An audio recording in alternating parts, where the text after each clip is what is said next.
Chair Mark Solomon, who's disappointed he can't be here with us today. I'm going to read out our runanga's position because it's very important you all hear accurately what our runanga thinks and that there are no misconceptions or information that is misinterpreted. As Ngāti Kuri and tangata whenua of this area, we have an inherent kaitiakitanga obligation to safeguard the well-being and mauri of our ancestral land, water, sites, wahi tapu, valued flora and fauna, and other taonga in our takiwā for future generations.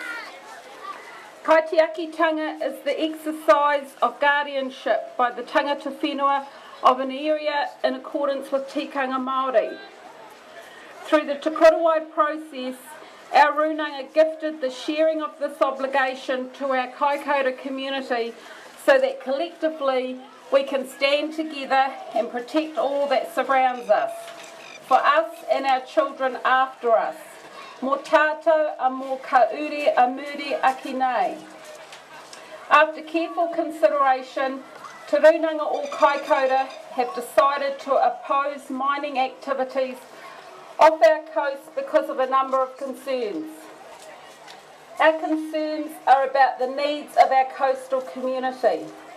Kaikoura is vulnerable to different impacts associated with mining activity. Fossil fuels. A fundamental concern is with the continued burning of fossil fuels and its contribution to climate change and sea level rise. We want to see business and government lead the change to alternatives for future generations. More immediately, we cannot ignore the potential impact on our whales, which provide a foundation for local businesses. Kaikoura is a tourism town whose industry is dependent on marine mammals. It is the number one reason why Kaikoura gets tourists. Our runanga have no confidence in recovery operations. In case of oil spill in New Zealand, one only has to look at how America dealt with the spill in the Gulf of Mexico to see that New Zealand would not have the resources or knowledge for an effective recovery. Our environment here is completely different to that of the Gulf. Our southern seas are more turbulent, have a different temperature, and less information is known about it than the Gulf, which has drilling for decades.